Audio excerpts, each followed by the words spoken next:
Vamos a continuar para aprovechar algún tiempo más y luego podemos, si ustedes tienen la disponibilidad, podemos conversar algo sobre algunos de los temas. Miren, en el tema de las pruebas científicas, probablemente son las de mayor cuestionamiento. Yo recuerdo al profesor Michele Tarufo, que era un gran procesalista, tal vez más dado a los temas civiles, pero que además era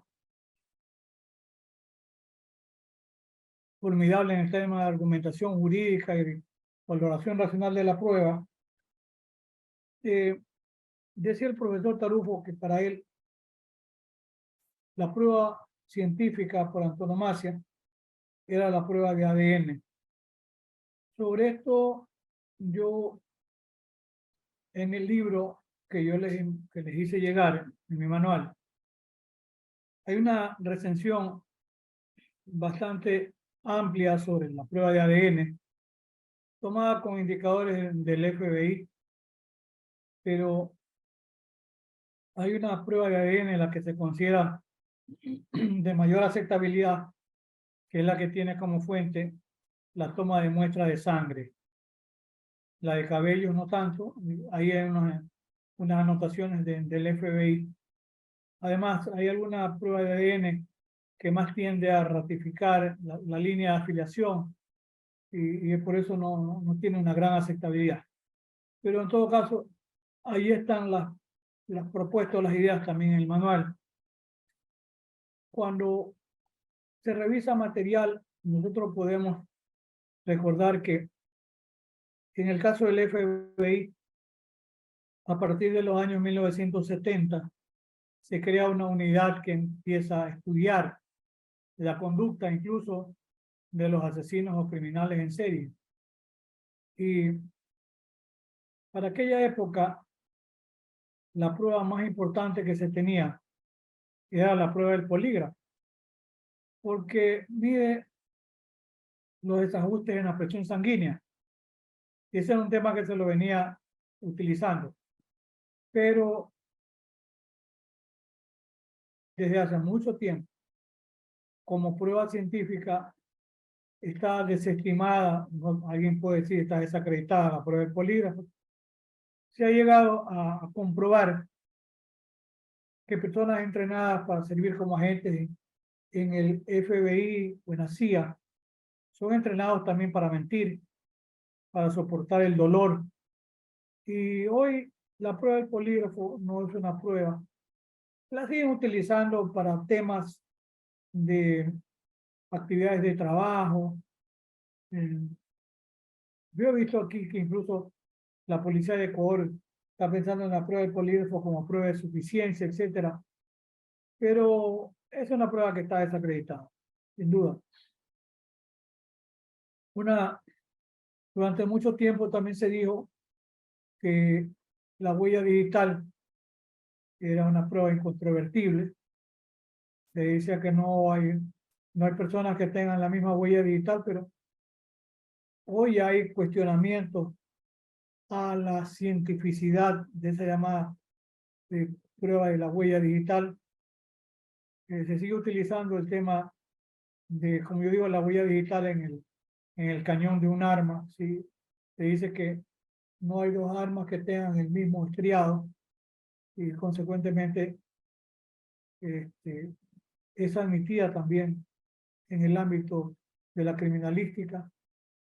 Pero hay un segmento de la prueba que durante muchísimo tiempo lo utilizó la policía de Estados Unidos y la justicia norteamericana, que es la prueba de las mordidas.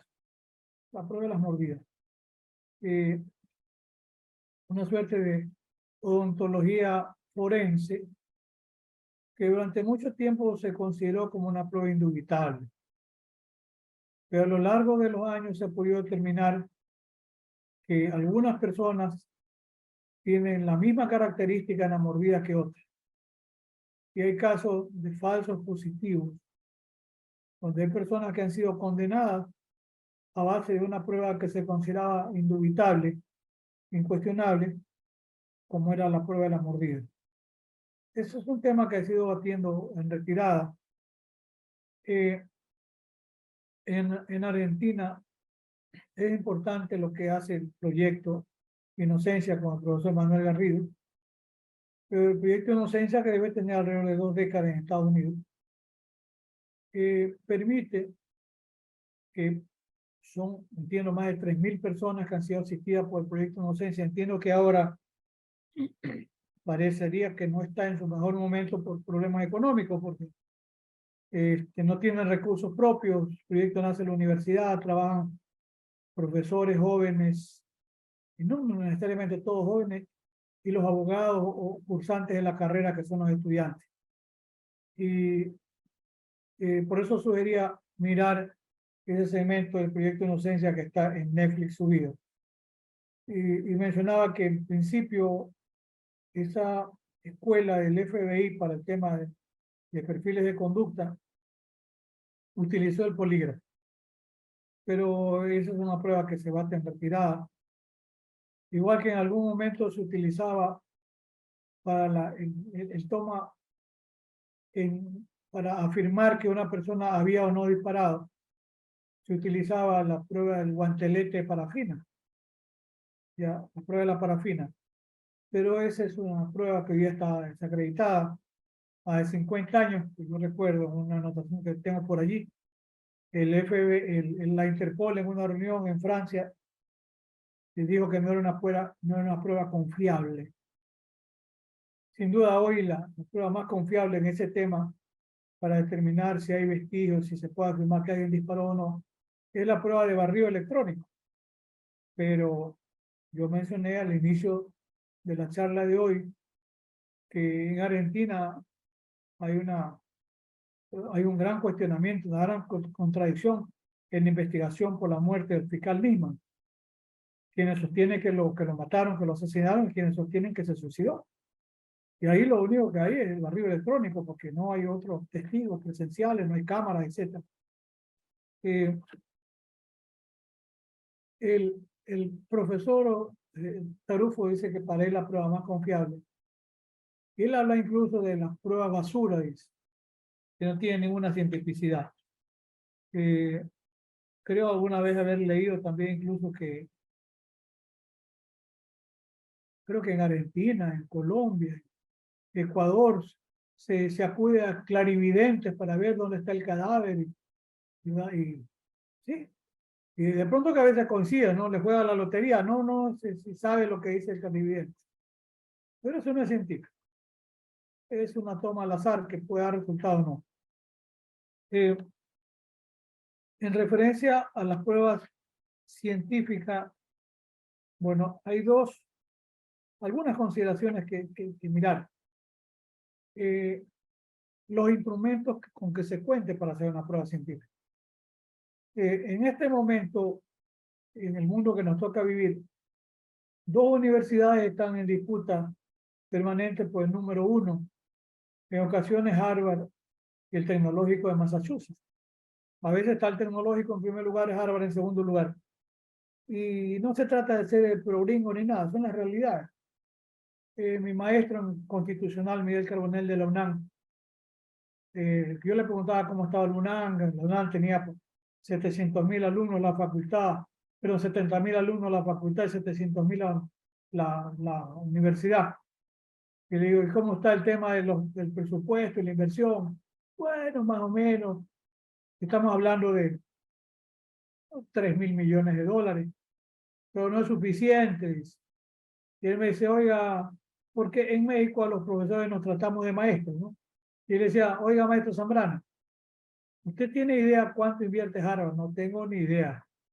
Me dice, Harvard debe tener, esto me decía el profesor Carbonell hace unos 3 años, Harvard debe tener porque también promueve cursos, así como la maestría, los estudios regulares y la investigación. Harvard debe tener aproximadamente unos 25.000 alumnos, 25.000, ¿ya? Y dice, ¿usted tiene idea, maestro, cuánto gasta Harvard en pago de profesores, en investigación? Ni idea. No menos de 30.000 millones de dólares por año. 30.000 millones de dólares por año. Por eso es la universidad número 1 en el mundo. Claro, la inversión que hace. Por encima, universidades alemanas, rusas, chinas. Y el Tecnológico Massachusetts también, con una línea de investigación formidable. Que es un tema apasionante, el tema de las neurociencias. Las neurociencias hoy tienen cabida, por supuesto que sí. Querido amigo y profesor también, Jordi Nieva Finol, no le para mucha bola a las neurociencias, tampoco mi amigo Raúl Zaffaroni, pero otros juristas argentinos como Carlitos Parma, Charlie Parma, él sí le para bola a las neurociencias. Y él dice que las neurociencias representan el cadáver insepulto del hombroso, dice. O sea, no está muerto el hombroso. Pero la tecnología es impresionante, porque, a ver, ¿qué es lo que en los estudios que el Tecnológico de Massachusetts, hasta donde yo leía la inversión, hace una inversión en investigación, alrededor de 5.000 millones de dólares por año, ¿ya? Por año. Entonces, hacen estudios en el ámbito neurocientífico para poder determinar si, por ejemplo, hay o no lesiones en el cerebro que podrían explicar la conducta criminal, esos asesinos en serie, los violadores seriales, etcétera, si habría o no una malformación cerebral que podría permitir que ese sea un factor explicativo de las conductas criminales. Entonces, se ha llegado a determinar que determinadas personas tienen malformación en la hipófisis cerebral y hay una glándula, la apéndice cerebral, una glándula pequeña. Pero no significa eso que todos los que tengan, por ejemplo, recuerdo el tema, una anécdota de un profesor que dio una investigación, no todas las personas que tienen una afectación de, de una de estas glándulas, como el apéndice del cerebro, no todas son personas violentas ni son asesinos en serie. Porque yo recuerdo una investigación de campo, un profesor se somete a la prueba, un profesor joven, y después contaba como anécdota que él tenía una mala formación, ¿verdad?, en una de las glándulas del cerebro, que es el apéndice del cerebro.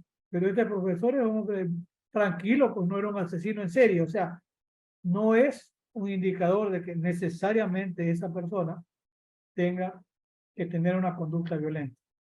Pero el proyecto Inocencia trabaja con esta posibilidad. De paso les digo, a ver, que ya falleció, el famoso estrangulador de Boston. Era un asesino en serie que tenía desdoblamientos de personalidad, cuadro de esquizofrenia, cuadro de paranoia, tenía desdoblamientos y mataba. Y él fue condenado a prisión de por vida. Y claro, él estaba en un manicomio de alta seguridad, muy inteligente, cada cierto tiempo iba al parole, era ante el tribunal y decía, pues yo han pasado 15 años, 20 años, hombre brillante, brillantísimo. Yo quisiera poder salir en libertad para poder reintegrarme, dar clases.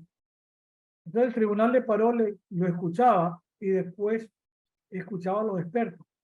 Y la gran pregunta era, ¿ustedes lo han examinado? Sí. ¿Cómo lo aprecian? Es brillante. Sí, y la gran pregunta central era esta. Ustedes pueden asegurar que esta persona no va a volver a matar. No, no, no, no, jamás. Eso no podríamos asegurar, porque él tiene un trastorno de personalidad, personalidades múltiples. Nadie puede asegurar que un día va a sufrir un nuevo desdoblamiento y vuelve a matar. Por esa razón, él seguía recluido y él se muere estando recluido.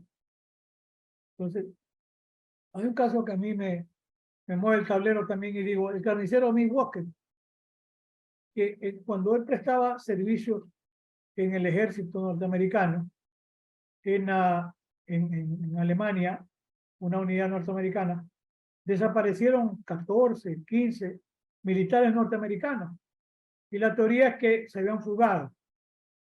Después, con el tiempo, la teoría es que él los asesinó. Y además era un antropófago. ¿Ya? ¿Y cómo lo descubren? Porque él viene después de haber prestado servicio en el ejército. Está en Nueva York, no en Milwaukee. Y este ciudadano, un día comienzan a pescar en el barrio del lugar donde vivía, llegan al lugar y encuentran, se había dañado un congelador donde él tenía cadáveres congelados. Era un antropófago, los faenaba y se los comía. Se pudrieron uno y por eso la policía descubrió. Era un asesino en serie. A mí me quedaba la inquietud, digo, bueno, lo más fácil para el sistema norteamericano es declararlo con capacidad de culpabilidad para llevarlo a la silla eléctrica, a la cámara de gas o a la inyección letal. Lo declararon con capacidad de culpabilidad.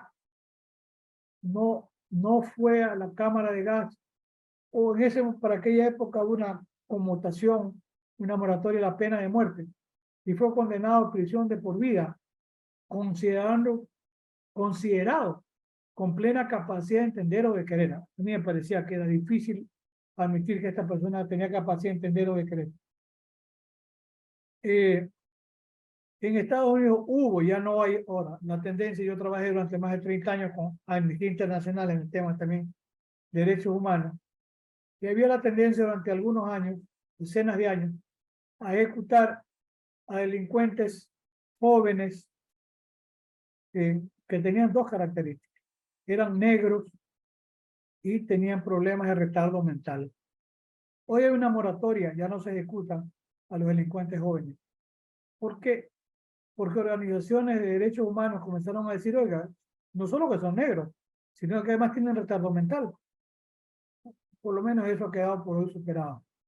Pero el avance de la tecnología, sobre neurociencias yo hablo y digo, bueno, me faltaría, de paso les digo, como estaba ubicado también a estudiar dogmática penal, mi hijo mayor en Derechos Procesales, el libro que les envié, y mi hijo mayor en Derecho Penal, son 2 tomos de parte general, fundamento y teoría del delito, en más de 1000 páginas.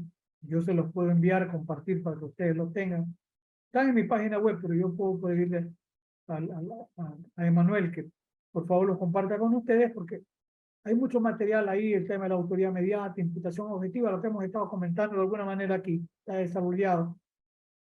Sobre neurociencias, es uno de los temas de los que yo hablo ya, que formará parte probablemente de un capítulo en el libro, pero porque además las neurociencias tendrían que ver con el tema de la culpabilidad, porque la culpabilidad para mí tiene 3 componentes: capacidad de comprender la criminalidad del acto y determinarse de acuerdo con esa comprensión, que es la imputabilidad; el conocimiento de la antijuricidad y su contracara, que sería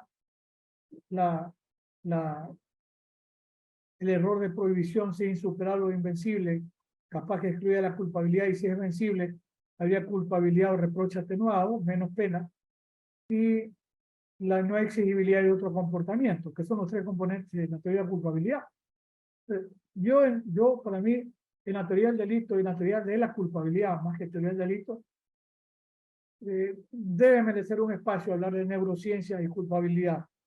Yo lo hago, tengo algún video por ahí, también se los puedo compartir. Pero además, es un tema importantísimo, el aporte que pueden tener y que deben tener las neurociencias en el ámbito del proceso penal. Porque, ¿cómo llegamos a determinar la plena capacidad de imputabilidad? A ver, yo sostengo prima facie que todos los que estamos aquí, este colectivo de 25, 30, todos, tenemos plena capacidad de culpabilidad. Se presume que todos tenemos capacidad de culpabilidad. Si se sostiene que alguien no tiene capacidad de culpabilidad porque es inimputable, habría que probarse. Y el mejor medio de prueba serán las neurociencias. ¿Ya? Entonces, sí tiene importancia enorme. ¿Qué hace en Estados Unidos el proyecto Inocencia? ve los casos, los revisa. Generalmente son casos de pena de muerte. Los visitan, ven el perfil y les dicen, mire, usted está condenado a la pena de muerte. Sí. Podríamos pedir la revisión de la condena. Puede decir alguien, ¿y qué voy a ganar? Bueno, usted puede ser condenado a una prisión de por vida, no lo van a ejecutar. ¿Y cómo puedo conseguir eso? Bueno, habría que pedir la posibilidad, habría que plantearla, de un examen neurocientífico. El sistema norteamericano, como yo digo, es medio mágico, medio mágico. La sexta enmienda garantiza el derecho a la inviolabilidad de la defensa y a tener una asistencia letrada, ¿verdad?, que sea eficiente. Entonces, así como en su momento ya, en algún segmento, aunque sea de minutos, puedo referir a algunas sentencias importantes en el tema, incluso de ADN, pero por el momento, la sexta enmienda garantiza el derecho a la defensa y la inviolabilidad del debido proceso. Hay un caso famoso en Estados Unidos, Strickland versus Washington, de 1984. ¿Qué es lo que se sostuvo? Lo digo en pastillas, es que no había habido una adecuada defensa, que es el argumento que ahora utiliza Proyecto Inocencia. Claro, si hoy hay el avance neurocientífico, ¿qué es lo que van a apreciar? Que no se pidió una prueba neurocientífica. Entonces dicen, el abogado violó la sexta enmienda porque no hizo una adecuada defensa. Y hacen un planteo hipotético, pero ahí está, es la magia, como digo, el sistema norteamericano. Dicen, es probable que una mejor defensa pudo determinar un mejor resultado. Es probable. Entonces, analizarán caso y caso.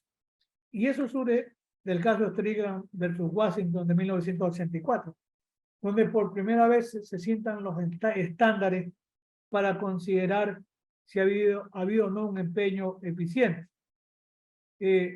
Porque en el caso de David Washington, el abogado lo asistió, de acuerdo, pero dice, a ver, pero el abogado no pidió un examen neurocientífico.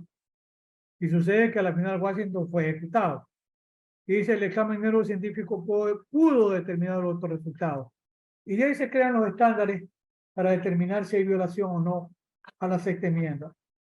Yo sé que ese criterio también se lo trabaja también en Argentina cuando no hay una adecuada defensa. Y además dijo, la jueza Sandra Day O'Connor entregó la decisión que fue 8-1. Dice, el derecho de la sexta enmienda a un abogado existe para garantizar un juicio justo. Tener un abogado físicamente presente no es suficiente para satisfacer la sexta enmienda. El abogado debe ofrecer asistencia efectiva a su cliente. Si el abogado del acusado no ofrece asistencia legal adecuada, pone en peligro el derecho de la sexta enmienda del acusado a un abogado y a un juicio justo. Así se resuelve el caso de Strickland versus Washington.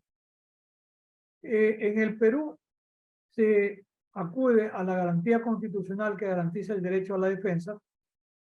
Yo diría que un poco está tomada de la sexta enmienda de Estados Unidos y de Strickland versus Washington, porque los tribunales peruanos dicen, no basta que haya un abogado defensor, no basta que el abogado defensor actúe, sino que actúe bien.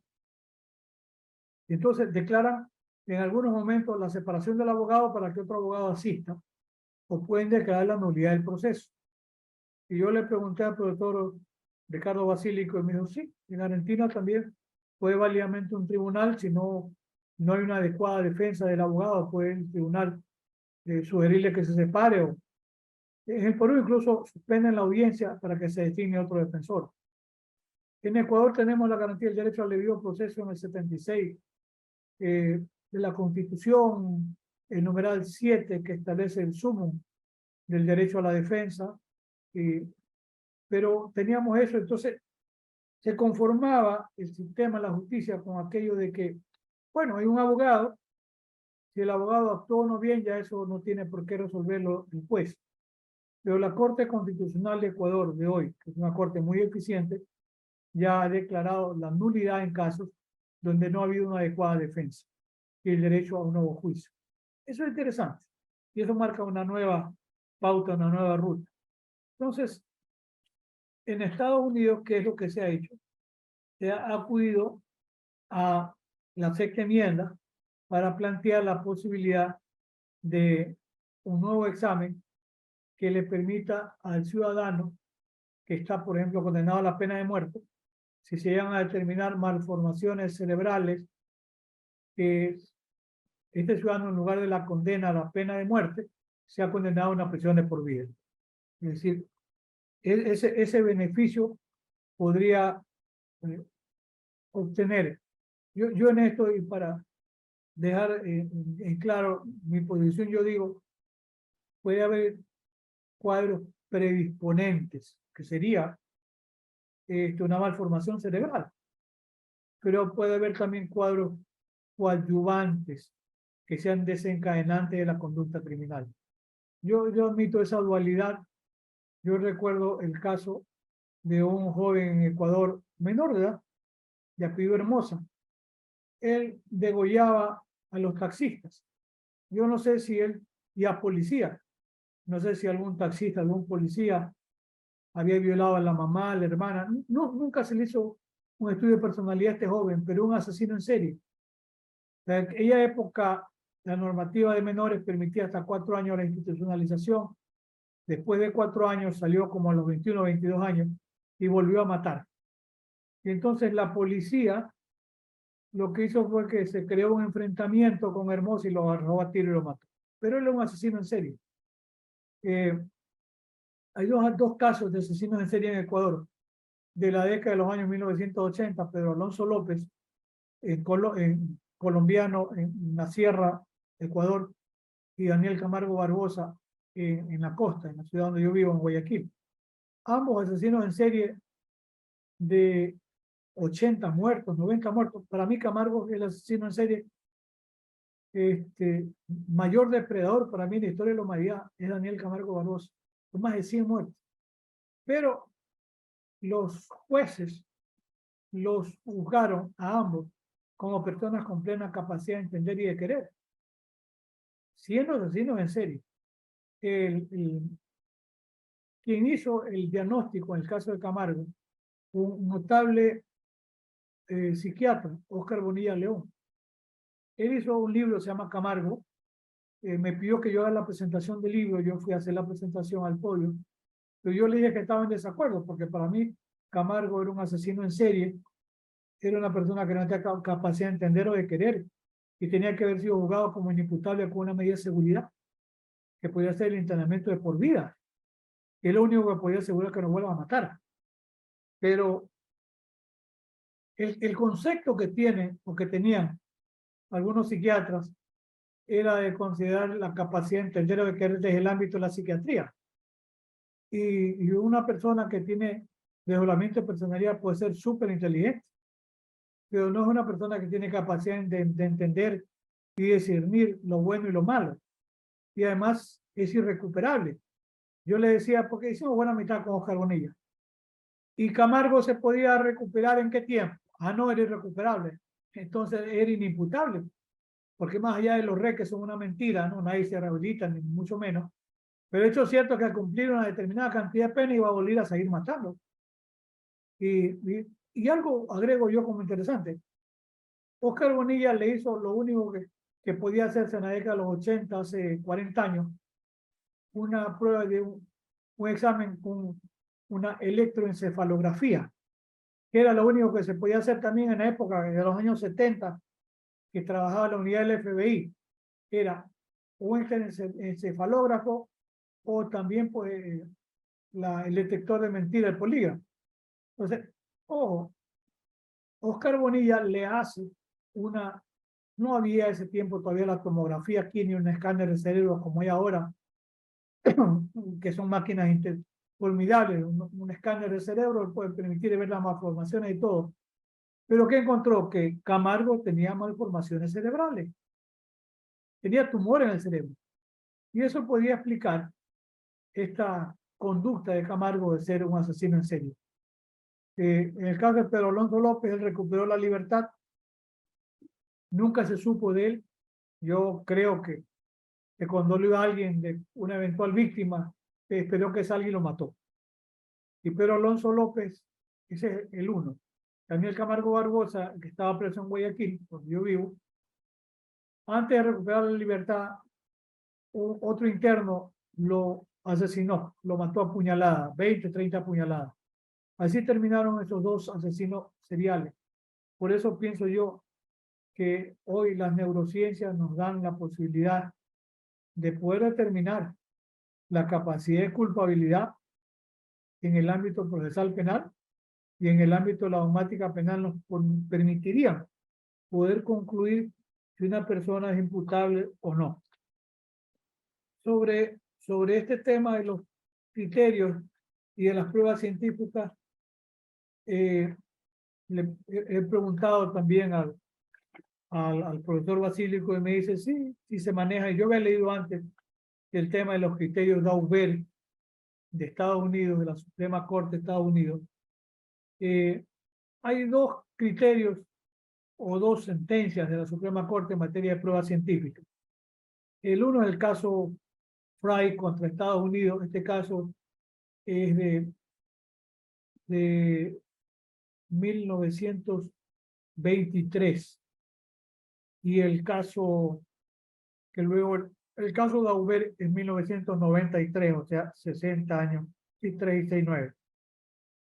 Una de las personas que mejor y más ha trabajado en el tema del caso de Daubert es una profesora que nace en México, pero que vive en España, que es la profesora Carmen Rodríguez.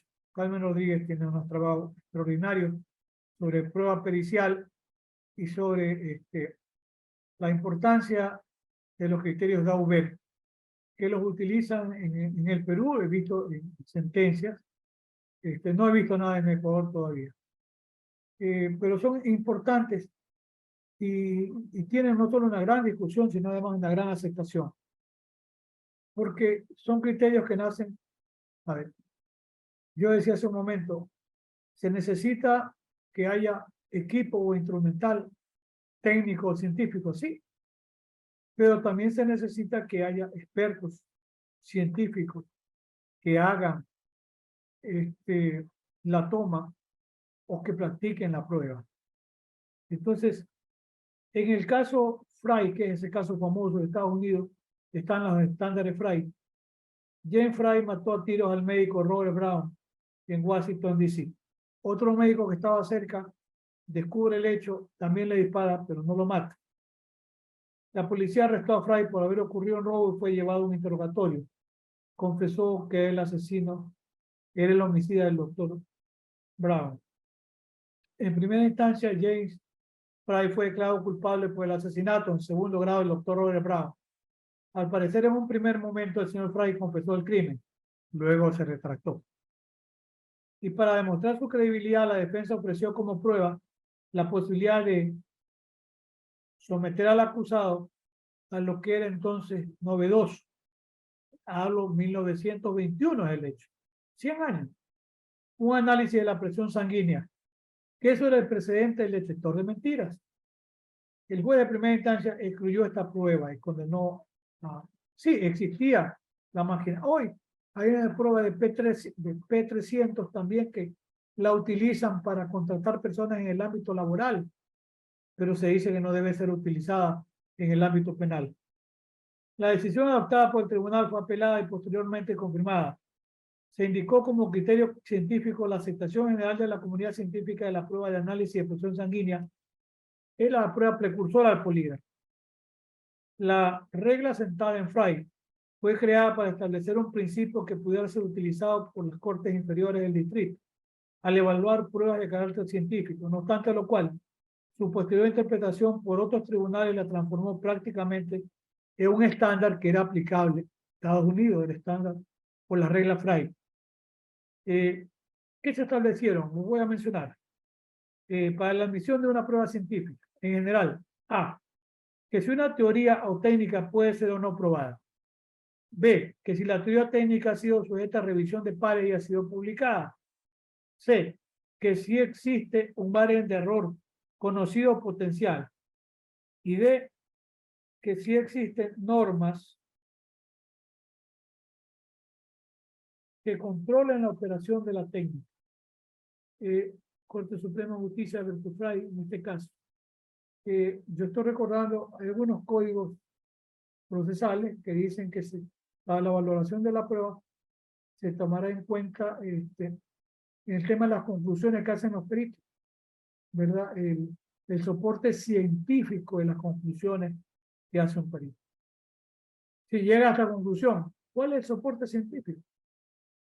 Porque yo conversaba con el profesor Basílico y me decía que en el tema incluso de valoración, por ejemplo, del testimonio, dice, mira, si se acuden a criterios como los profesores Manzanero de España, está la profesora Margarita Dije, que dan orientaciones o pautas. Pero hay criterios que tienen 19 caracteres famosos, CBSA, que esos son patentados en Alemania en la década de los años 50 del siglo XX. Un tiempo se decía en España, los menores nunca mienten. No es cierto eso, tampoco es cierto que los menores siempre mienten. Entonces, en España es toda una escuela de psicología forense, donde están profesores como Manzanero, Margarita Díez, etcétera, que trabajan incluso en la Autónoma de Madrid, y hay importantes publicaciones para el tema de la credibilidad del testimonio. Y muchos psicólogos forenses españoles toman en consideración los criterios de CBSA, que son 19 caracteres, para validar o no la credibilidad de un testimonio. Yo sé que está hoy la Cámara Gesell y está la presencia de un psicólogo, etcétera. Yo creería que en este tema de los estándares, me parece que, por ejemplo, en casos de violencia de género, hay una tendencia a ser más flexible en el estándar probatorio, que lo que podría ser en un caso normal, común y corriente. Incluso leo trabajos y hay una conferencia de la profesora Margarita Barbita, parece, ¿sí? Que habla sobre incluso una teoría propia del delito para los casos de violencia de género. Y yo le agregaría casi una teoría propia de la prueba. En el manual que yo les entregué, sin costo alguno, hay un segmento de la prueba en violencia de género. Y en realidad, yo tomé unos trabajos interesantes de una profesora Viviana Monteiro, que es una criminóloga y profesora brasileña, pero que vive en Ecuador. Ella trabaja con la prueba en el tema de violencia de género. Por eso digo, en este tema hay hasta ahora toda una propuesta de una teoría propia para los delitos de violencia de género, y yo diría hasta de estándares de prueba en el tema de violencia de género. Sí, es un tema muy interesante.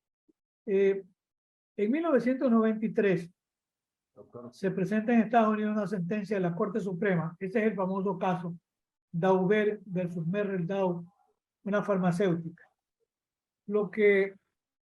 El comentario que yo hago aquí es que era una reclamación que se dirigía contra una gran farmacéutica. Gran farmacéutica. No, se buscaba un acuerdo reparatorio civil.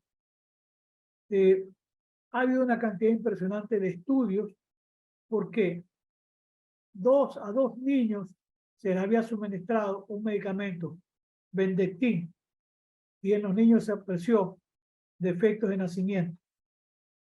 Y entonces se demandó al laboratorio. ¿Y ahí qué se requería? Prueba científica. ¿Para qué? Para determinar si los defectos, la malformación, eran a consecuencia del Bendectin. A pesar de pruebas hechas a animales con reacciones al medicamento y estudios farmacológicos, se decide que las pruebas no son necesarias, por lo cual los demandantes pierden el caso. Eventualmente lo nombró con anterioridad. O sea, con anterioridad se llegó a decir, bueno, hay dudas en las investigaciones. Las discusiones siguieron, las interpretaciones, diferentes autores. Recuerden que de por medio estaba la situación de un gran laboratorio, una gran farmacéutica, donde tiene buenos abogados, tiene buenos peritos, tiene buenos expertos, tiene buenos opinólogos, por supuesto que sí. La Corte Suprema expresó expresamente la prueba de admisibilidad sentado en el caso Fry, lo que habíamos comentado en su momento, sosteniendo que la prueba científica era controlada en la figura del peritaje por la regla 702, sancionada en el año 1975. Esta regla de evidencia yo también le sugerí al profesor Emanuel que se las enviara, porque es interesante saber cómo están las reglas de evidencia de Estados Unidos. Nada en el texto de esta norma ni en los debates que precedieron a su sanción reflejaba la intención de incorporar el criterio de la general aceptación como prerequisito de admisibilidad. Asimismo, remarcó que exigiría su configuración. Hay que tomar en consideración, dice, el criterio Fry, pero, dice, en el caso de Auber, el caso de estos dos niños, dice, hay que ser muy rigurosos en la aceptación de las pruebas científicas. Y se sientan criterios, que los voy a mencionar, 4 criterios. La controlabilidad y falseabilidad de la teoría científica sobre la que se funda la prueba. ¿Cuál es la teoría científica en la que se funda la prueba? ¿Es confiable? ¿En qué medida? B. La determinación del porcentaje de error conocido o potencial, así como el cumplimiento de los estándares correspondientes a la técnica empleada. O sea, esta técnica, ¿qué estándares tiene? Y en este caso, ¿se cumplieron o no los estándares? C. La publicación en revistas que esté sometida a control de pares, lo cual, si los pares son expertos, daría cientificidad a la publicación. Y de la existencia de un consenso general en la comunidad científica. O sea, la comunidad científica, estos estudios, estas conclusiones que están publicadas, que son artículos que están en revistas indexadas, que han sido examinados por pares, por científicos, la comunidad científica, hay un consenso general de aceptación de ese tipo de conclusiones. Lo refiere también el profesor Tarufo en su trabajo sobre la prueba. Pero hay algo que quiero destacar del profesor Tarufo. Tarufo dice, y esta era una reclamación civil, dice el profesor Tarufo, los peritos de parte deben responder al interés de la parte que los contrata. Claro, eso es evidente.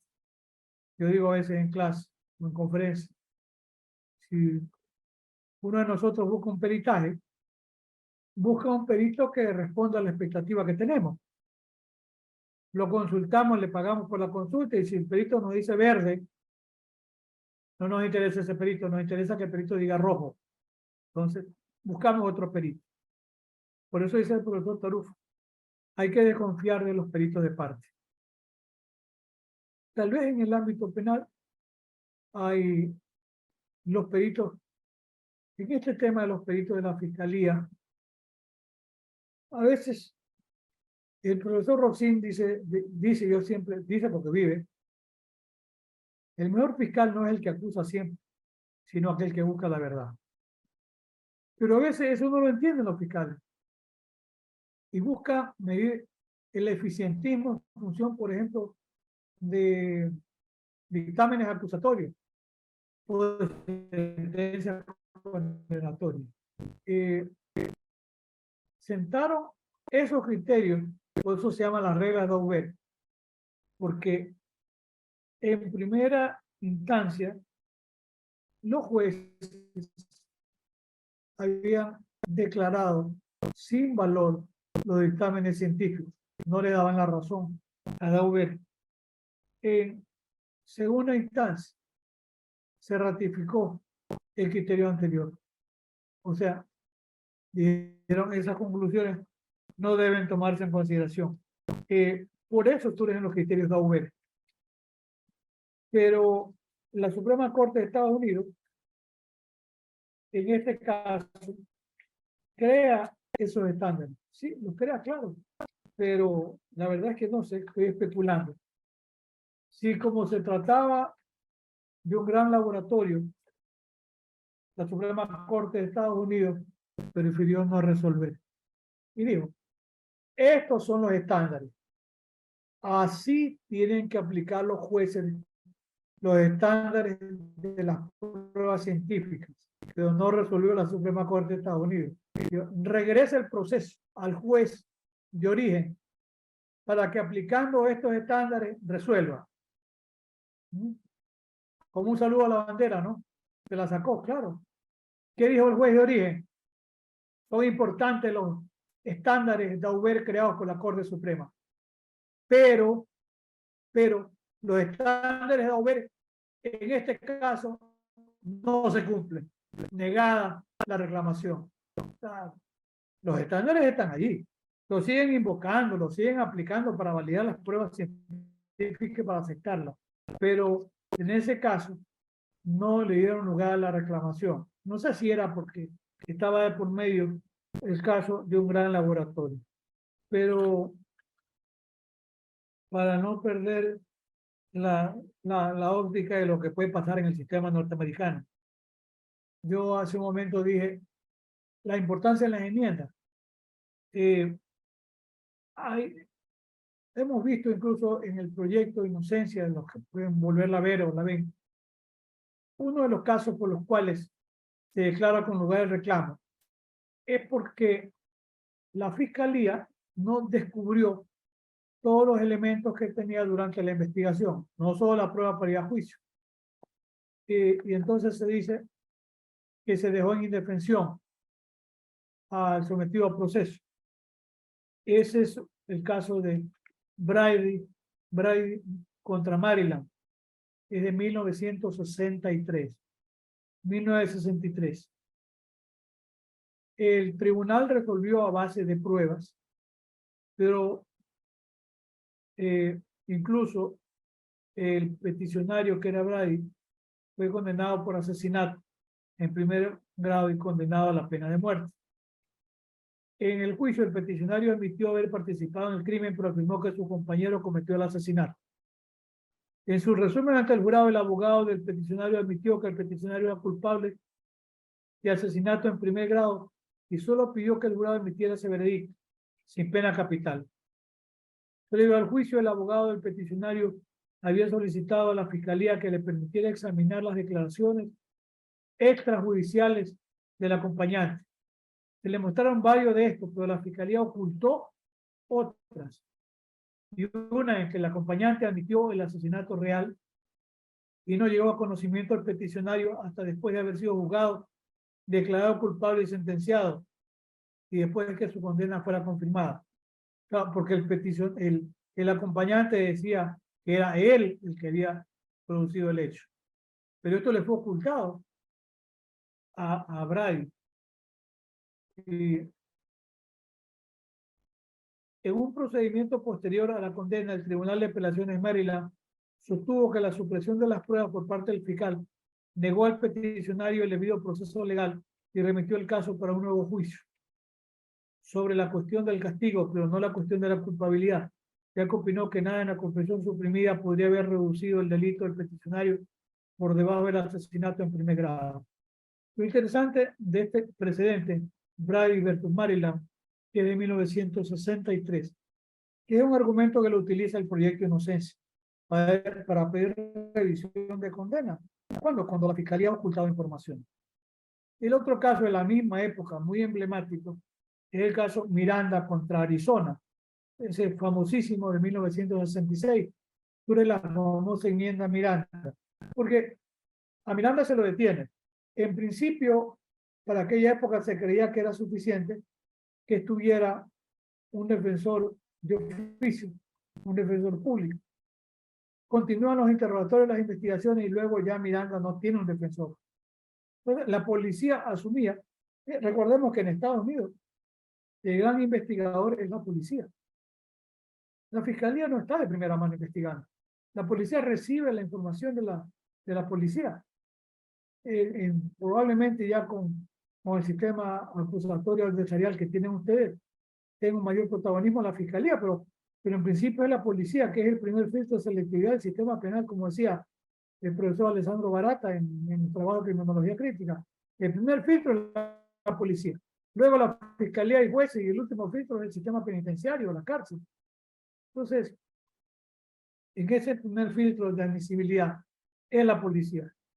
Y en Miranda versus Arizona, inicialmente se convocó al abogado y luego ya no. Entonces, es condenado Miranda y Miranda dice que se violó la, la quinta enmienda en cuanto al derecho a la no incriminación porque él no estaba asistido legalmente. Entonces, la corte, ¿qué dijo?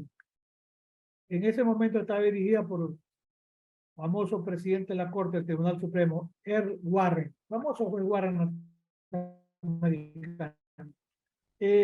Había presidido una gran cantidad de otros casos, como el caso de la Junta de Educación de Topeka, que abolió la práctica estatal de mantener escuelas públicas separadas para negros y para estudiantes blancos. O sea, Warren es un gran juez de la Corte de Estados Unidos.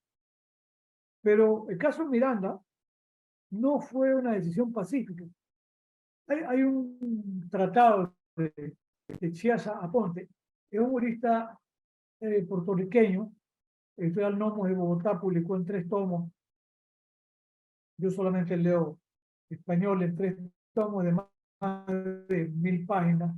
Es un tratado de la prueba en el sistema puertorriqueño y norteamericano. Y Chiasa Aponte allí reproduce los votos de los jueces de minoría. Algunos jueces de minoría decían, bueno, ¿cómo se va a investigar si está el abogado? Tiene que estar incomunicado con la policía, por no agregarle que a la policía lo torture para obtener, ¿verdad?, una declaración.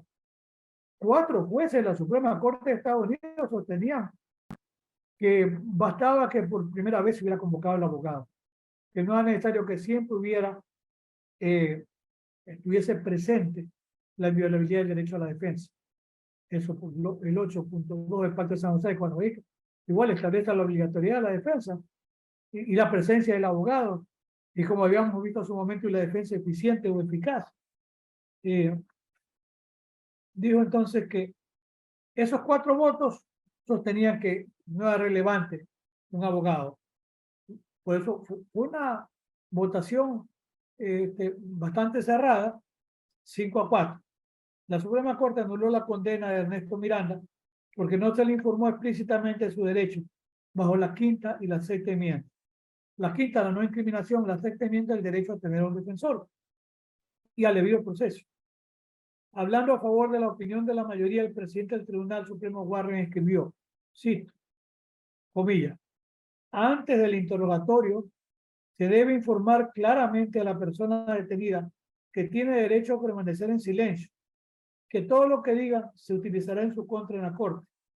Se le debe informar claramente que tiene derecho a consultar con un abogado, ya que el abogado lo acompañe, y a que el abogado lo acompañe durante el interrogatorio, y que si es indigente, se le nombrará un abogado para que lo represente. De allí surgen esas famosas cláusulas o advertencias, son por la enmienda Miranda, y ya están en los relatados que le dice, usted tiene derecho a guardar silencio, lo que diga puede ser utilizado en su contra en la corte, y si no tiene un abogado que lo defienda, el Estado lo va a proveer de un defensor de oficio. Eso viene de la enmienda Miranda. Y y, y un caso también interesante que tiene que ver con la toma de una muestra de ADN. Interesante, tiene vigencia en Estados Unidos, Maryland contra King, ciudadano King. A ver, esto es el año 2003. En el año 2009 aquí lo detienen por unos cargos de asalto, de violación. ¿Quién sabía? Vamos a ponerlo para hacerlo gráfico. Que en el caso A, probablemente por sospecha, lo detienen. Pero ¿quién sabía que en el caso A, él no era responsable de esa violación? Entonces, cuando le piden a King que entregue voluntariamente una muestra de ADN, y dice, bueno, si integra la muestra del ADN mediante hisopado, que no es invasivo, ¿y qué ocurre? Que en el caso A que se investigaba, no coincidía el cotejo del ADN con el ADN encontrado en la víctima. Por eso King, convencido que no tenía que ver con la violación del caso A, entregó la prueba. Pero ¿qué pasa? Estados Unidos, no sé si Argentina lo tenga, o no lo tiene un sistema de CODIS, de una base de datos, ¿sí? Que va guardando el patrón de ADN, lo va guardando y lo va guardando. Fíjense que si uno llega, yo le digo a eso a los alumnos, al aeropuerto de Miami, oiga, vamos a hacer una toma de ADN. Y le dice, no, señor, yo conozco los derechos, la cuarta enmienda prohíbe. Yo no le voy a, no voy a abrir la boca para una toma, ¿verdad? De una muestra de saliva o un hisopado. Bueno, ¿qué le pueden decir en el aeropuerto? Vean, regrese nomás tranquilo, váyase nomás a Buenos Aires, váyase a Guayaquil, usted no entra aquí. Vamos a abrir la boca. Fácil lo que es armar una base de datos, ¿verdad? A personas que estén perseguidos por terrorismo, por tráfico de drogas, por violaciones. O sea, ese famoso CODIS es una base de datos que tiene Estados Unidos. No la han ampliado, hasta que yo recuerdo, todavía no me he hecho abrir la boca para sacar una prueba de hisopado. Pero algún día se les ocurre y tendrán una base de datos gigante. Qué fácil. Usted quiere entrar, usted se somete o se somete. Sí o sí, si no, no entra. Regrese nomás a su país. Y entonces, King dio la muestra para el caso A, pero hacen el examen de la prueba en el sistema CODIS y encuentran que hay la coincidencia con un caso de una violación donde no estaba identificado el violador. Y eso permite que lleguen a King y le digan, no, él es responsable no por la violación A, sino por la violación B que estaba en el limbo. ¿Gracias a qué? Gracias a la prueba de ADN que King dio voluntariamente. Ojo. Y ahí se arma la pelotera. Los abogados de King reclaman y dicen, a ver un momentito, se está violando la cuarta enmienda, se viola la quinta enmienda. ¿Por qué? Porque King dio voluntariamente la muestra para el caso A, no para el caso B. En primera instancia gana King el caso. En segunda instancia gana King el caso. Y la Suprema Corte de Estados Unidos le dio valor a la toma del hisopado para una muestra de ADN que, aunque había sido entregado para el caso A, permitió descubrir el caso B. Y claro, el criterio que se sentó era una manera de no generar impunidad. A algunos les gusta, a otros no les gusta, no parece, a algunos nos puede parecer que está bien, porque frente a la conducta de un miserable violador no hay testigo, no hay cámara, no hay nada. Bueno, la del hisopado que le entregó. Y fíjense, es interesante lo que eso pasa. Y yo reservé unos minutos para hablar sobre las consecuencias que puede producir una valoración errada, pruebas equivocadas, pruebas insuficientes o pruebas no científicas, que son tomadas de la realidad argentina. Son los casos que en una conferencia de hace unos días que yo sugerí que la vieran, del profesor Manuel Garrido, él es el que lidera en Argentina el proyecto Inocencia, que se maneja con pocos recursos, porque no hay por un fondo, no hay mecenas, no los hay. Y en Estados Unidos están retirando el apoyo, pero lo dan las universidades. Y generalmente en Argentina, como dice el profesor Manuel Garrido, en casos que ya los toman, comparece a veces como amigos curiae, como amigo del juez. Y entonces, un caso, Jorge González Nieva, condenado con declaración de un testigo analfabeto, testigo que no sabía leer y escribir, cuya firma le falsificó la policía. 13 años preso. El fiscal fue suspendido. la Corte Suprema revocó la condena. Estuvo preso Jorge González Nieva desde 1997 hasta el año 2010. Se había condenado a Jorge a 25 años con el acta de un reconocimiento que era falsa. ¿Por qué? Porque el testigo era analfabeto. Y yo he visto en una entrevista que le hace el profesor Manuel Garrido a este testigo, y el testigo le dice, le pregunta, ¿usted sabe leer y escribir? No, yo no sé leer y escribir. Y le enseña y le dice, ¿usted firmó esto? No, señor, yo no sé leer y escribir. ¿Usted identificó a fulano de tal? No, yo no lo identifiqué. Yo no lo conozco. Y Jorge González estuvo preso. Y estuvo preso por una mala actuación de la policía y de la fiscalía. Estuvo 13 años preso. Otro caso interesante de Fernando Carrera. Incluso se hizo una película, el caso Carrera. Carrera va a dejar a sus hijos a un lugar, a la escuela seguramente. La policía estaba en un vehículo que no era un vehículo oficial. Había recibido la noticia de un hecho delictivo. Eso también ocurre en la Argentina, ¿sí? La policía buscaba un carro blanco parecido al que manejaba Carrera. Cuando Carrera ve a la policía, ve el carro, que no sabía que era de policía, estaba medio camuflado. ¿Qué hace Carrera? Se da la fuga creyendo que era un asalto. La policía le dispara, no lo impacta.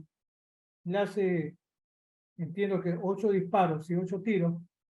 Y en la desesperación, Carrera incluso a la velocidad que iba, atropella a algunas personas que resultan muertas.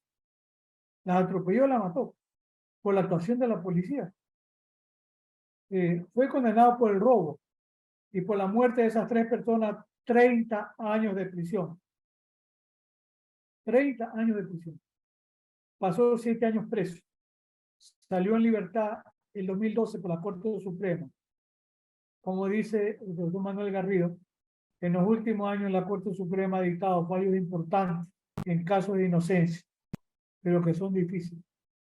A ver, el ciudadano Carrera huía de lo que él creía que era una persecución de malandros, de malandrines, que le hacen 8 disparos. O sea, no actuó con la intención de arrollar a nadie. O sea, no actuó con culpa, con premeditación ni con dolo eventual, ¿no?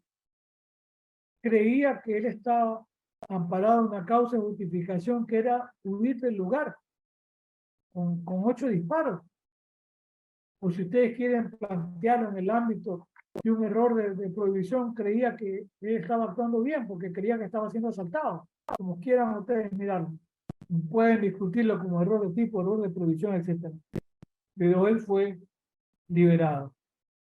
El caso de Clemente Vera, ahí se perdieron muestras de cuerpo de las víctimas, muestras de ADN. Las muestras de ADN dieron resultados contradictorios. El caso está en la Suprema Corte. Este es el famoso caso que dice el profesor Garrido. La prueba madre era la prueba del guía de perros. La prueba, el padre de la víctima no cree que Clemente sea el responsable. Peritos franceses dicen que no hay conciencia de ADN de Clemente con las víctimas. Un perito argentino refiere que podría haber similitudes, pero con la prueba de ADN también tiene algunas variaciones. El perito de la Fundación Favaloro, que lo pidió Proyecto Inocencia Argentina, fue convocado. Ya no encontró muestras para la contraprueba. Se cree que es el caso más grave en la historia de la criminalidad de Salto. Declaró otro coacusado. Ese otro coacusado, la prueba de ADN sí coincide. El arma era del coacusado, no de Clemente Vera. Pero dice el coacusado que él no disparó, sino que fueron otros. Pero el arma era de acusado, el ADN era del coacusado, no de Clemente Vera. Y Clemente sigue condenado y está para conocimiento de la Suprema Corte. Y un caso también muy, yo sí digo, dramático, el de Cristina Vázquez. Cristina Vázquez, y aquí se aprecian los sesgos discriminatorios. Destaca tomar en cuenta la hipótesis de la... Aquí no toma en cuenta la hipótesis de la defensa. Cuando se hace una valoración de las pruebas, una valoración nacional implica, ¿verdad?, valorar las pruebas de cargo y las pruebas de descargo. Incluso es un criterio en cuanto a la actuación objetiva de la Fiscalía. Pruebas de cargo y descargo. Está en el artículo 5 del Código Orgánico Integral Penal de Ecuador, pero la policía se olvida de eso. Busca siempre elementos de cargo y los descargos no les para bola. Pero tiene la obligación de buscar el punto de equilibrio. La fiabilidad también de determinadas pruebas. El caso de Cristina Vázquez. En el 2001, una amiga de Cristina fue asesinada en la noche. Cristina no estaba en su domicilio. Vivían a 8 kilómetros de distancia. Llegó la policía y la detuvo acusándola de matar y de robar. En 2010 fue condenada a prisión perpetua. No había pruebas directas. Que había rumores, chismes de barrio, prejuicios, como dice, y esta expresión de los chismes de barrio la tomo de lo que dice el profesor Manuel Garrido. Hasta último momento estuvieron con la víctima. Su empleada, su hija y el electricista, que según las cámaras se fue rápido del lugar. Fueron las últimas personas que estuvieron con la víctima. Cristina llevaba una vida, como dice el tribunal, promiscua y marginal. Lo dice el tribunal. Que era una vida promiscua y marginal. Por eso se habla de un prejuicio y sesgo discriminatorio. Esto fue suficiente para condenar. Llegó a 37 años de edad. Cuando recuperó la libertad, estuvo presa 12 años. Desde los 25 años la llevaron presa. El 27 de diciembre de 2019, la Corte Suprema dispuso su liberación. Se había hecho una valoración arbitraria de la prueba y se había vulnerado el principio de inocencia.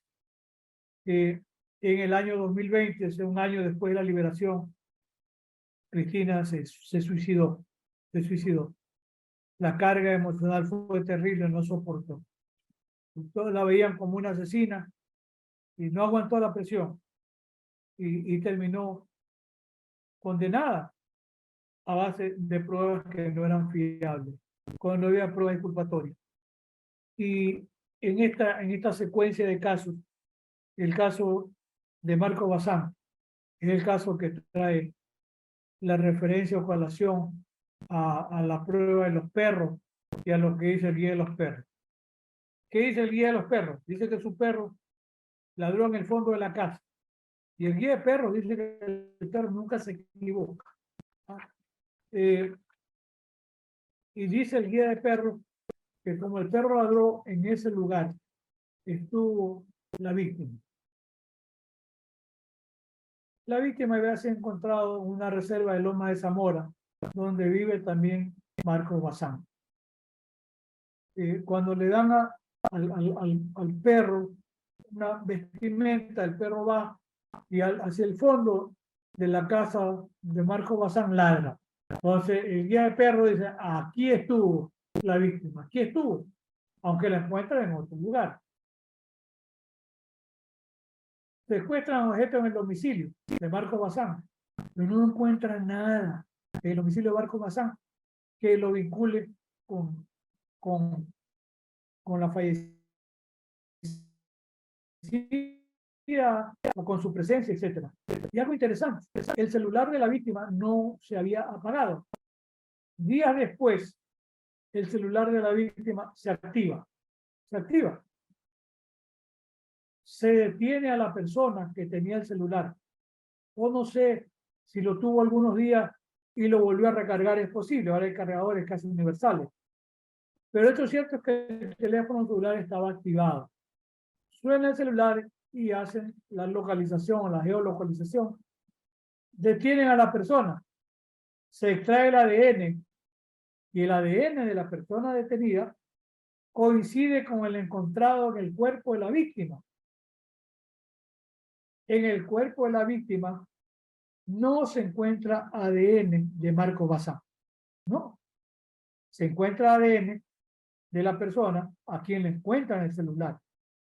Personas que no tienen ninguna relación con Marco Bazán ni se conocen. Bazán no tenía ninguna relación con la víctima, ni con el otro acusado. Se lo condenó a Bazán a prisión perpetua. ¿A base de qué? A base de la prueba del guía de perros. La policía le hizo leer una prenda de la ropa de la víctima y el perro ladrón en el fondo de la casa Bazán, y en mérito de ello se afirmó que la víctima, que tenía 16 años, había estado allí. El otro acusado, que no conocía a Marco Bazán por problemas mentales, fue declarado no apto para ir a juicio, pero el ADN del otro acusado coincidía. En mano del otro acusado se encontró el teléfono celular. La condena se produjo sin prueba de dónde fue secuestrada la víctima y de dónde se la mató. El Tribunal de Casación de la Provincia de Buenos Aires revocó la condena. Allí el proyecto de inocencia amico compareció como amico curiae. Se declaró con lugar un nuevo juicio en el que Marcos fue absuelto. Como dice el profesor Garrido, la discusión está en la fiabilidad y cientificidad de este tipo de pruebas. Los jueces en la condena, ojo, los jueces en la condena dijeron que la prueba de perro es tan infalible como la de ADN. Sí, una barbaridad, ¿no? La olfatometría es una técnica de poca confiabilidad. Como hoy las mordeduras. Pero son las experiencias que nos da la cotidianidad, que nos llevan a repensar con mucha seriedad el tema de las pruebas científicas, que claro que son importantes, sin duda alguna, pero miren cómo la falta de una buena utilización de pruebas científicas llegan a que se produzcan condenas erradas, como las que comenta el profesor Garrido, el director del proyecto Inocencia Argentina. Ha sido en realidad para mí muy, muy grato poder conversar con ustedes. Quiero concluir con mi intervención. Hay material en mi manual y he querido compartir con ustedes algunas experiencias también. Si quieren comentar algo más, lo podemos hacer. Yo quiero concluir mi intervención dándole a Nicolás la posibilidad de que si él quiere moderar algo me avise. Muchísimas gracias. Profesor, muchísimas gracias por la exposición, muchísimas gracias por la claridad. ¿Y hay alguna pregunta, Miguel Ángel Torres? Habilita tu micrófono con total confianza. No sé si me escuchas. No sé si me escuchan ahí. Perfectamente. Bien. Buenas noches a todos. No, quería preguntar primero si hay posibilidad para preguntar algo. Sí, claro.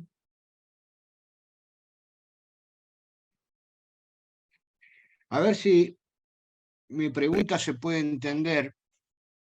Usted dijo que en Estados Unidos la policía lleva ya toda la instrucción terminada al fiscal o al juez, ¿es correcto? Sí, ocurre eso. El fiscal va y la policía lo que hace es que le informa cómo va la investigación. Igual al médico forense, el médico forense le dice, sí, mire, la trayectoria del disparo es este, y le explica al fiscal, y incluso el médico forense le explica a la policía, pero allí realmente quien direcciona el tema básicamente es la policía. Y por eso en Miranda versus Arizona se dice, no, tiene que estar un abogado defensor. ¿Por qué? Porque está básicamente la policía. Y miren, yo he visto casos, o he leído casos, más que ver, donde el, el fiscal le propone a un juez la posibilidad de ir. Recuerden que en Estados Unidos el procedimiento acusatorio determina que de 100 condenas, 95 es justicia penal negociada, 95 o 97, apenas 3 van a juicio, apenas 3. Y hay casos donde la policía hace la investigación y la policía le dice a la fiscalía que hay mérito para, ya hay un caso armado y el fiscal le dice que no. Y yo he leído casos donde la policía va directamente donde el juez y le dice, señor juez, nosotros hemos investigado, pero la fiscalía dice que no hay mérito, nosotros sostenemos que sí hay mérito. Y ese juez puede calificar si procede el cuestionamiento de la policía y designar incluso a otro fiscal para que intervenga. O sea, el poder de criminalización que tiene la policía en Estados Unidos es enorme. En muchos casos sí, es una policía científica, yo no digo que no, pero el poder de decisión que tiene la policía, que luego se puede priorizar en casos muy, pero muy importantes, sí, que las podemos mirar ahora en cualquier momento, pero sí, la policía tiene un poder de criminalización. Pues eso que decía el profesor Barata, el primer filtro de selectividad en Estados Unidos se cumple a la perfección, es la policía, básicamente. Y siguiendo esa misma línea de ideas, ¿hay buen sistema de revisión en segunda instancia de esos errores que podría haber cometido la policía en primera instancia? ¿O en la segunda instancia apoya o sigue la decisión de primera instancia? Sin duda que ahí entra en juego la destreza del abogado, porque si le ocultaron información, está el precedente de Brady contra Maryland del año 1963, es muy viejo. Puede que la policía le haya ocultado información o la fiscalía. Ahora, el tema ya es interesante porque lo dice el mismo profesor Garrido de Proyecto Nacional Argentina. Es que primero, la cadena de custodia dice la policía que la tiene, ¿ya? Pero ¿cuán confiable sea la cadena de custodia? Uno y dos. No se guardan las evidencias. En los casos en que hemos visto de un caso como el de Clemente Vera, las muestras que había para lo que llaman contrapruebas luego desaparecen, o deliberadamente o por descuido. Pero en Estados Unidos las muestras quedan celosamente guardadas, quedan selladas, quedan lacradas. Miren, yo recuerdo un caso formidable como el caso contra O.J. Simpson, donde después tuvo el Dream Team famoso desde el abogado negro Conchran, que para mí es la figura de la defensa, Shapiro el abogado puertorriqueño americano, pero que era más negociador, porque Shapiro le dice, declárate culpable, y vos me declaras culpable, vamos a alegar que yo le agrego un poco por salpicar nada más un poco la tarde, por los cuernos que le ponía la mujer con el novio, te declaras loco por los cuernos y bueno, y vas por homicidio culposo o por imputabilidad disminuida. Y le dice, Simpson le dice, no. Y el abogado negro Concham le dice, no, porque se va a quedar culpable. Y yo digo que Shapiro era más amarrador, que queda llegar a un resultado. Porque, por lo demás, el papá de las Kardashian o Kardashian, no era un abogado exitoso, era el amigo de J. Simpson. Pero esta es Bailey, un gran abogado norteamericano, por ahí un libro interesante que dice así se ganan los juicios. Y otro de los grandes abogados de consulta era un decano de, me parece, de Nueva York o de Columbia. Entonces, era la artillería peso pesado. Miren, yo conversaba con un académico argentino, un médico forense muy reconocido, Luis Alberto Cuico, de Buenos Aires. Luis Alberto Cuico era, o es, si es que vive, amigo de los médicos forenses, tanto el de la defensa del caso de J. Simpson, como el médico que asesoraba a la fiscalía y a las víctimas, a los familiares. El médico que asesoraba a la fiscalía y a los familiares cobró un honorario de $500,000. $500,000. El médico forense que asesoraba a los abogados de J. Simpson, ¿tienen idea cuánto cobró? $1,000,000. $1,000,000. La defensa de J. Simpson costó $15,000,000. 9 le pagó a los abogados, le debía dinero, pero con la mansión que tenía con campo de golf como el de Donald que debía. $15 millones costó la defensa de J. Simpson. Y allí había la presencia de abogados jóvenes, expertos en criminalística, que son los que hacen, el caso es formidable, son los que hacen la validación de la cadena de custodia. Porque si uno revisa el caso, encuentran vestigios de sangre que, haciendo la comparación con el ADN de J. Simpson, coincidía que él había entregado toma de sangre, muestra de sangre. ¿Ya? Y se asegura que había vestigios de sangre en el volante, en la guantera, en la puerta, en los zapatos. Hay algo formidable, ¿eh? Que es la presencia de estos abogados jóvenes expertos en criminalística. Los abogados jóvenes hacen una comprobación de la cadena de custodia en la muestra de ADN que había proporcionado J. Simpson. ¿Saben qué aparece ahí? Asumamos que J. Simpson entregó 1.5 mililitros de sangre. Estoy imaginándome una cantidad. 1.5 mililitros. Cuando hacen la validación, se encuentra que ya no habían los 1.5 mililitros. Había 1 mililitro. ¿Qué es creíble? Que plantaron pues evidencia, plantaron pruebas. En la policía. Y ustedes ven el caso, que es un caso impresionante porque el gran investigador, cuando lo llaman ya en la investigación y bajo juramento para que amplíe el testimonio, increíble, ¿no? Él se acoge a la quinta enmienda a no declarar por no autoincriminarse. Pero la quinta enmienda es para el acusado, no para el policía.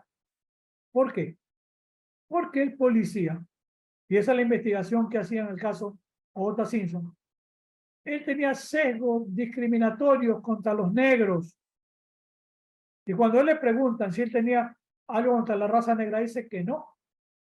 Pero luego se presentan como prueba una serie de, por un lado había unos chats en los que él participaba, había unos correos electrónicos, y esto hace alguna decena de años, donde él aparecía expresándose mal de la raza negra. Él decía que los negros tenían que ser, el mejor negro es que estaba muerto. Por eso lo llaman a que amplíe, bajo juramento. Y él sacó de la quinta enmienda y no amplía. Por eso es que a J. Simpson lo absuelven por duda razonable. Uno de los, creo que para mí el único, puede ser que haya otros ahora. Generalmente en Estados Unidos no son dogmáticos, como podemos ser los latinos, los españoles, los alemanes, los argentinos, los colombianos, peruanos, ¿verdad? Pero ahí en Estados Unidos, un jurista norteamericano, George Fletcher, que era decano en Columbia, y un día le pregunté a Paco Muñoz Conde, porque Paco Muñoz Conde le hace, mi amigo del español, le hace la traducción de las obras de Fletcher. Hay uno sobre la legítima defensa y otros elementos fundamentales del derecho penal que yo los menciono en mi libro Derecho Penal, mi hijo mayor en penal, que se los voy a enviar de manera gratuita en 2 tomos, son más de 1000 páginas. Y yo le pregunto a Paco Muñoz, es mi amigo, oye Paco, ¿y qué tan pesado es George Fletcher? Sabe bastante. Y yo le pregunto, porque Raúl Zaffaroni lo cita a Fletcher. Raúl es mi amigo. Yo le digo a Raúl que lo quiero como un hermano mayor. Digo, un poquito mayor, se pone, como es típico en Raúl, se sonroja, se pone un poco rojo. Y le pregunté también a Raúl, me dijo, no, Fletcher sabe bastante. Y yo luego ya haciendo un rastreo, ¿cómo que Fletcher, norteamericano, sabe bastante de dogmática penal? ¿Por qué Fletcher, después de graduado como abogado en Estados Unidos, fue a estudiar Derecho Penal en Alemania? Por eso Fletcher es, creo que el único norteamericano que maneja dogmática penal y es profesor invitado en Alemania. Fletcher. Es extraordinario. Fletcher hace comentarios sobre el caso de J. Simpson y dice, claro, creían que porque la víctima era blanca y el acompañante de la víctima era blanco y J. Simpson era negro, creían que había un sesgo, que a Simpson lo iban a quebrar porque era negro. Y entonces, dice J. Simpson, el tribunal se conformó por mayoría de mujeres. ¿Qué creían? Que como la mayoría de mujeres lo iban a condenar a Simpson. Claro, porque la víctima era la mujer. ¿Qué dice Fletcher? De algo se olvidaron. Que la mayoría del tribunal estaba conformado por ciudadanos negros. Hombres y mujeres, la mayoría eran negros. ¿Qué primó? La solidaridad de raza y no hacia la raza negra y no la solidaridad de género, no porque era mujer. Impresionante, ¿no? Y ese es un sesgo terrible del sistema de jurados en Estados Unidos. Porque hay interesante el tema contra el pugilista Tyson. Tyson estaba con la Miss Alabama. Como dicen los muchachos, le daba bola. Tomaba champán, seguramente Don Periñón, en la limusina blanca, la llevaba de un lado a otro. Y la Miss Alabama, de raza negra, iba a la habitación de Tyson. Y eso dice la gente en el hotel. De un día la Miss Alabama va a la policía y dice que Tyson la violó. Tyson me violó. Hasta antes de ese caso, el paradigma era un poco contra la mujer. ¿Qué fue a hacer a la habitación? Sabía lo que buscaba. Sabía que le iba a pasar. Ahí se rompe el paradigma. Tyson negro, la Miss Alabama negra. Y ahí para mí se sienta un estándar. Yo le digo a los alumnos, cuando la mujer dice no, es no, no y no. No había testigos, solamente ella. Y claro, una persona como Tyson con unas 280 libras de peso y músculo, a una Miss Alabama seguramente delgadita, ¿verdad? Tal vez cuando le ponía las manos encima seguramente le dejó amoratado los brazos. No sabemos, pero claro que tenía huella de amoratamiento. Y era la palabra de ella. Y sabemos el resultado. El tribunal lo terminó condenando a Tyson, le destruyó su vida, su carrera. Cuando he leído qué es lo que quería la Miss Alabama, $100 millones como indemnización. $100 millones. Que no se lo pagaron. Tyson fue a la cárcel, salió, nunca se recuperó, después le mordió la oreja que van de Holyfield y ahí terminó su carrera como pugilista. Por eso hay sesgo y hay sesgo. Por eso es interesante también recordar el tema de pugilista Tyson. Gracias a ustedes. Bueno, perfecto. Perdón, Gracias, Ángel. doctor. Muchas gracias. Bueno, doctor, aprovecho para recordarles a todos, yo les envié por el chat la página web del doctor, cuenta con una biblioteca más que completa, categorizada por autores, por temáticas, criminología, derecho penal, dogmática, yo súper recomendado. Yo aprovecho para agradecerle al doctor porque es de mi usual utilización. Y también tiene la página de YouTube en donde tiene muchísimos videos sobre distintas temáticas vinculadas que son muy útiles y de interés, que solemos utilizarlos y recomendarlos. Si no hay más preguntas, doctor, le agradezco nuevamente por su ponencia. Me parece que es brillante como siempre. Le agradezco en nombre del doctor Basílico y de todos los aquí presentes por su claridad y por sus palabras. Y bueno, los despido a todos los alumnos, quedando a disposición. Siempre hay como nexo por cualquier duda que quede o consulta o material. Bueno, estamos en contacto.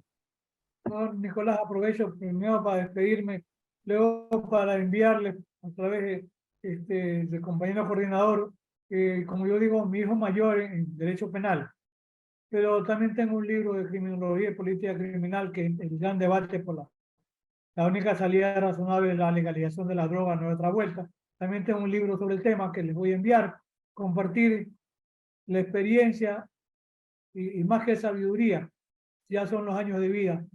Muy agradecido con ustedes que han tenido la bondad, ha sido maratónico, pero me quedo muy reconocido con todos ustedes y habrá tal vez el año que viene la posibilidad de tener clases presenciales o charlas presenciales con ustedes, que para mí siempre será un honor.